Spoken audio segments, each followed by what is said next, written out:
The Dallas Cowboys hold the 12th pick in the draft. We'll tell you our dream selections at that pick next.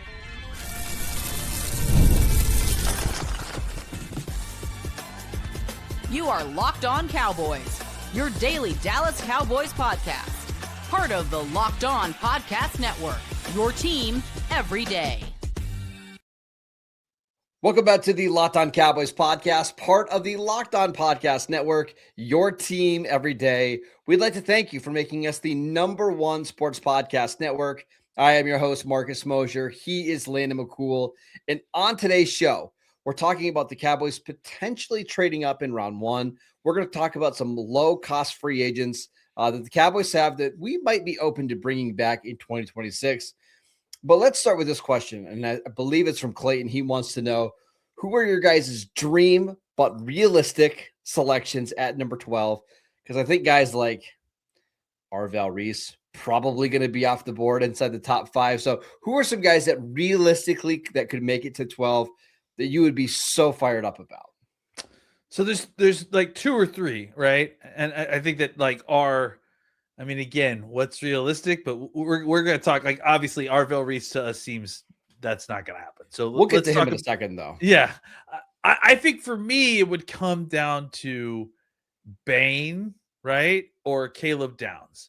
I think if either of those guys were to fall down, and that's like, I think where the interesting debate is, because I kind of feel like, of those guys, who would I pick? I think that's an interesting question too. But those are the 2 guys that you feel like are super high on your list, run to the podium type players that maybe because of body composition for Bain and for positional value for Downs could potentially be in striking distance for you at 12.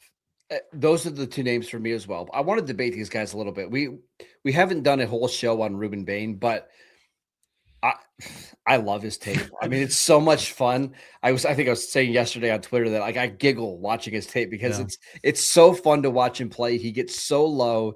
He's so powerful.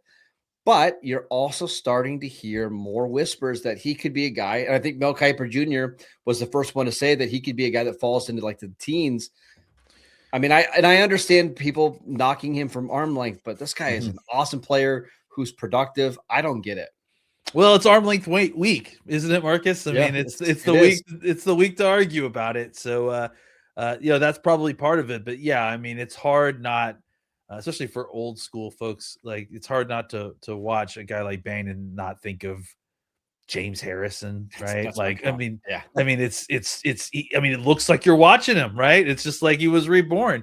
And I think, when you see the ability of him to kind of run through tackles every level, going, at a major college football, where obviously in Miami and ACC, gets into the playoffs, and they get all the way to the national championship game. And they certainly didn't lose that game because Reuben Bain played bad, so yeah. I mean, I think that's the thing for me, right? Yeah. Is that it is, you watch them throughout the season and you kind of felt like, okay, well, I mean, obviously there's some length here, but man, these guys are really good. And then when they got into the latter part of the season and then the playoffs, and they just dominated, I mean, they were basically the dominant force in the sport for almost the whole last month of the season. I think it just kind of elevated Bain to a whole nother level. It just kind of proved that, hey, the arm length, whatever the number is, it's clearly not a problem for him. I just don't worry about it so much anymore. Yeah, I mean, we saw him at the end of the year just absolutely dominate the game against Ohio State. I believe, 9 pressures here in the Ohio State game. He had a 34% win rate as a pass rusher. Against Ole Miss, 27% win rate. He was just as dominant as against Indiana. Those are the top 3 teams that Miami played all year, and he was fantastic. And we've already heard some whispers out of Dallas, including from our guy Mike Fisher, who said the Cowboys don't love the traits. But I do wonder, with someone like Christian Parker coming in here, the Eagles drafted Nolan Smith, who had really good testing in terms of athleticism, but was not a big pass rusher at all, didn't have great arm length. Maybe he would be able to convince the front office that this is a player that's too good to pass up and you should ignore the arm length a little bit. Yeah, I mean, I think obviously I think that they should. I mean, and I think that Christian Parker's defense and the kind of multiple front that they're going to play certainly allows for guys like him to have a major role as pass rushers. And I think, look, I mean, we got news of the Cowboys signed BT Jackson, I think, with the pass rush specialist that was working with Denver these last few years. Go look at Denver's pass rushers and what they look like. Cooper and we blank on their names, but yeah, I mean they are very undersized, very similar to what we're talking about with Bain. So yeah, I think there certainly is enough room in this scheme to support these kind of undersized, maybe more 9 tech, maybe more 7 technique defensive ends that need a little bit wider angle to kind of attack. Because here's the thing, it's not like he's a problem against the run. Like, I mean, try to run the ball to his side. I dare you, please. Like, I think it will work out great. So, I just can't believe the Cowboys are size queens when it comes to pass rushers. When they drafted Micah Parsons, who had 31-inch arms, which is like, it's like historically small for a pass rusher, and it didn't matter, right? They drafted a guy that was 242 pounds, and he was the best pass rusher in the league outside of Myles Garrett. You would think that they would maybe lessen the thresholds a little bit, but we'll see. The other name for you, we'll see. The other name for you is Caleb Downs, and this is somebody that we've talked about more frequently. I think the reason that he could potentially fall is just because of positional value and teams not valuing safety. On the top of that, it's a really good safety class. I don't know how realistic it is that he gets to 12, but I'm with you. This is like a sprint to the podium from Erie, PA in negative degree weather, because that's how good of a player he is. Yeah, I mean, again, I don't think it's completely unrealistic. I mean, by the way, I'm not doing that. By the way, just point. We'll see, buddy. Because if it happens, I might be expecting it. I do think that it's a dream that can be had. Like would I be shocked if he gets picked at 3 or 4? No, I wouldn't be shocked. Would I be shocked if he made it down to 12? I would be shocked in the sense that I can't believe the Dallas Cowboys got him, but I don't know that like a top end safety that doesn't have, super uber elite athletic traits not going in the top 10 necessarily shocks me. So I mean, there's a reason that we're talking about these two names and not Arvell Reese, right? Like, there's another tier above these guys of, athletes that have great tape and are uber athletic. And I don't think that these guys necessarily either fall into that category. So those are two of our favorite names. And we should also mention, like, you love Sonny Styles. I do as well. Yeah. I'm a monster Mansoor Delane fan. Like, if that's the pick at 12, I'm going to be screaming. I'm so happy. That's 4 names that we would feel really good about. And I think, honestly, if we kind of talk this through, I'm sure we could find another name or two, but I feel pretty good that they're going to get one of those 4 players. Maybe there'll only be one of those guys available, but it feels realistic that their first round pick is going to be one of those guys. Yeah, and to add in too, I also am cool with Mansoor Delane at 12. And so, yeah, I do feel good about where 12 is feeling right now. I mean, I think it's all about to change a lot, but we'll see how that turns out. And then at 20, honestly, it's like, there's so many great choices at 20. Like, and honestly, I don't think you have to be unrealistic. I think what may be unrealistic is one of the guys that you thought you would get at 12 falling to you at 20, like, like a double dip situation where, man, wow, Caleb Downs, we got him at 12. What are the odds? Is Mansoor Delaney falling all the way to 20? Or Jermod McCoy, maybe. Or Jermod McCoy. Right. Yeah, like that would be incredible. So, yeah, I think it would be something like that happening. All right, so you mentioned Arvell Reese. What if the Cowboys don't want to wait to see who falls to them at 12? Could they potentially trade up? And what would that even look like? Let's get to that next. This episode is brought to you by Indeed.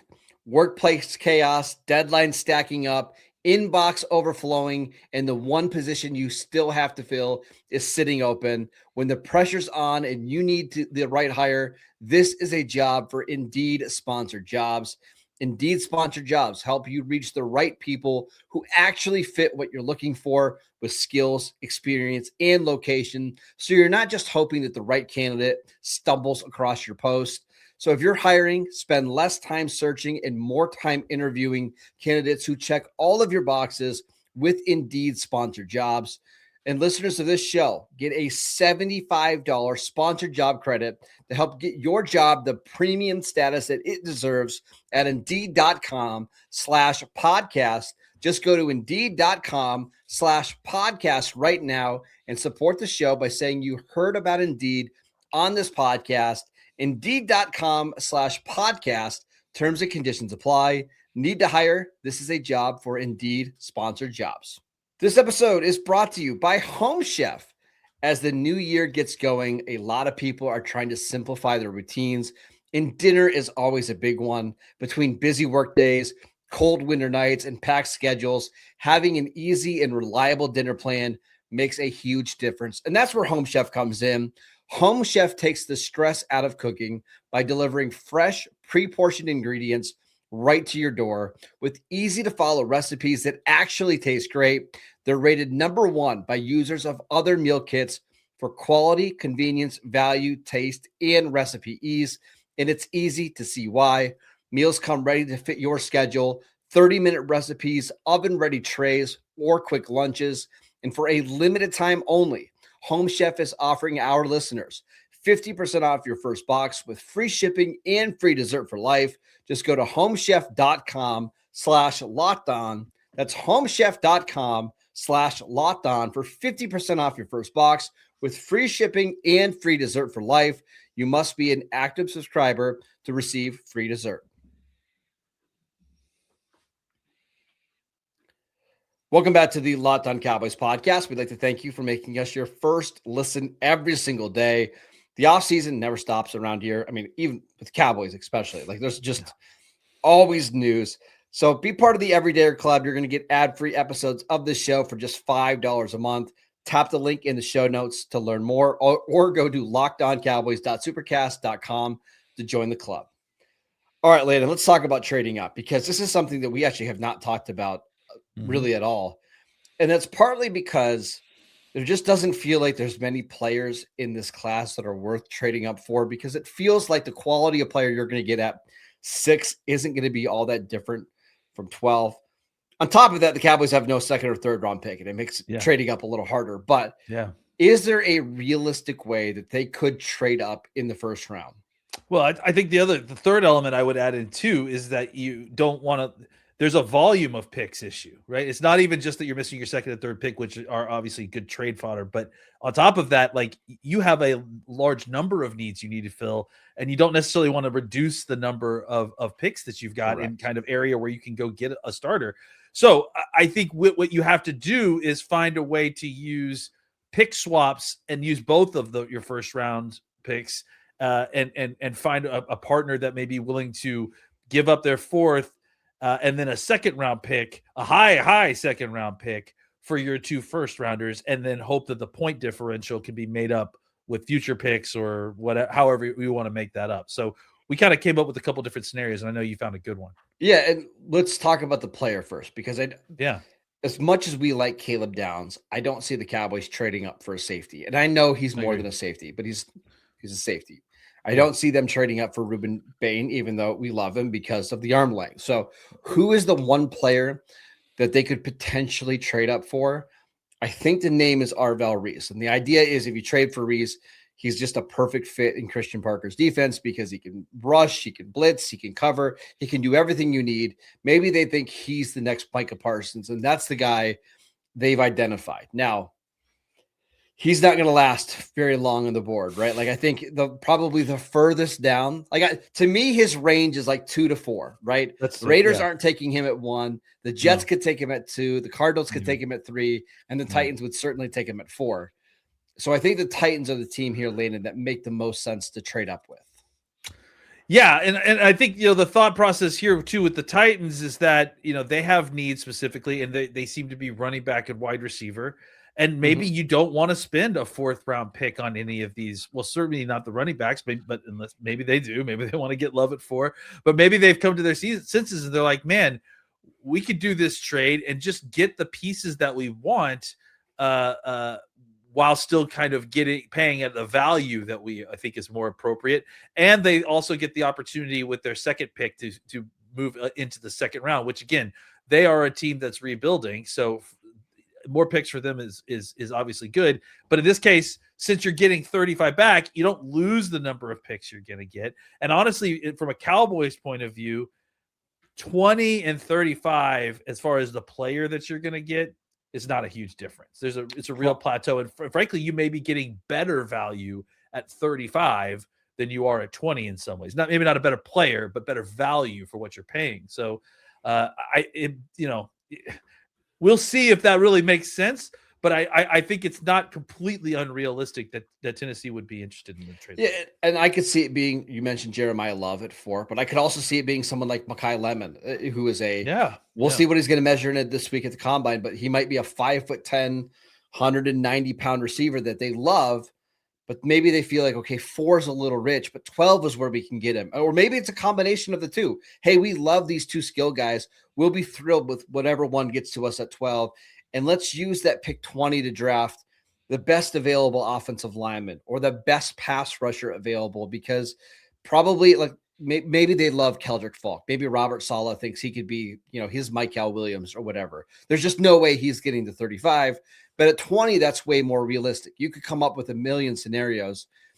I think the thing that we are the most interested in is this going to be a draft where it's cheaper to trade up than in previous years, because you're not trading up for a quarterback. You're not trading up for like a Jamar Chase or, that level of wide receiver prospect. In terms of the value, if you go look at like the traditional trade value chart, the Cowboys giving up picks 12 and 20. That's about 2,050 points. And the Titans giving up pick 4 and 35. That's 2,300, just a shade over 2,300. So the Titans would be taking a loss just based on that trade. And maybe the Cowboys throw in a 4th-round pick next year or a 3rd-round pick or whatever to make it a little bit more comparable or more of a fair trade. But I do wonder if some of these teams like Cleveland and Tennessee or even the Jets would be willing to take a loss to gain more valuable picks later in round 1 or round 2. Well, I mean, I think the answer is simple as you and I did this exercise on the other end of this, right? Yes. We had a discussion like, hey, the Cowboys, if they want to trade back from 20 or one of these spots, they have to be willing to take a little bit of a bath, because you're just not going to get the value moving up that you would in a normal draft. There's just not going to be as many teams interested because of the way that the draft sorted out. So I do think it's possible that if if you have interest in trading up, and I'm not necessarily prescribing this, but I think it is an option, maybe in a way that we didn't necessarily think it was, because it is cheaper to trade up. You may be able to make up the difference just in the kind of mutual pick swap that would be happening if you go up with one of your picks and down with the other. Arvell Reese is the only player here that would be worth trading up for, correct? Yeah, I think so. I mean, I can't imagine anybody else being, at that perfect nexus of need and value, right, at 4. I think Reese is the only one that kind of fits that. And maybe the way that it happens is, the Jets take, a wide receiver at 2, or they take Reuben Bain or David Bailey, and the Cardinals are dead set on taking whatever. Maybe it's an offensive tackle. They've got offensive line issues, or maybe they take, one of the other pass rushers, and that's how you get someone like Reese, who, again, maybe the Jets and Cardinals don't think he's got a true position, and that's what moves him down the board a little bit. But I do wonder if we're going to see some teams, take 85 cents on the dollar just to move down. And you mentioned it. We talked about this with the Cowboys. We were saying they could move down from 20 to 30, which I think is Denver's pick. Usually that would cost a 2nd-round pick to move down, or to get that pick. We would be happy with a 3rd, and maybe more teams will feel that way. Yeah. And I think, to kind of go back to the who pick, I think Bailey would probably be the only other person in that conversation, but I don't know that he's that kind of pass rusher, in my opinion. I think the value you get from Reese with the versatility and obviously the upside as a pass rusher, all combined into one package, is what's making. I would play him as a true linebacker hybrid player, not just a pass rusher. Really quickly, let's play this out. Let's say they draft Arvell Reese at 4. They make the trade. What would be like the ideal pick at 35? Because my guess is that at least one of Dylan Thieneman and like Emmanuel McNeil Warner off the board. Do you try to get like a Cassius Howell? Or maybe you don't take another pass rusher. Like what's the ideal pick for you? Could Colton Hood be there still? Like some of these Possible. guys that we feel like are more second roundish players. I mean, I CJ think Allen. CJ. I mean, you just picked a linebacker, so I kind of Well, feel they're like different though. I agree, but I think at this point you still have to kind That's of fair. go with either a corner or a defensive back of some sort, just because there's such a strong need there. That's fair. I think it probably would be a defensive back, and maybe you hope Avion Terrell falls that far, or That would maybe be you take incredible. one of the safeties. And a lot of ways that this could play out with the Sisse Cowboys from just South fine. Carolina, yeah, another guy that could Sure. potentially fall. Yeah, there's I lots mean, I of would hate options that, there. but it's fine. All right, let's talk about some low-priced free agents that the Cowboys have that we might be interested in bringing back at the right number. We'll get to that next. This episode is brought to you by FanDuel. Have you ever wanted to experience the NBA Finals live and in person? FanDuel is giving you the chance to turn that dream into reality with their NBA sweepstakes. And here's how it works. Use your profit boost on any NBA future, and you'll automatically be entered for a shot to win a trip to the NBA Finals. That's right, flights, tickets, the whole experience. And if you're already looking at the board and thinking about which teams might be able to make a deep run, this is the perfect time to lock in. So visit FanDuel.com to get started and use your profit boost on an NBA future and get entered for your chance to win a trip to the NBA Finals. Play your game with FanDuel, the official sports betting partner of the NBA. Welcome back to the Locked On Cowboys podcast. We are answering our listener questions on today's show.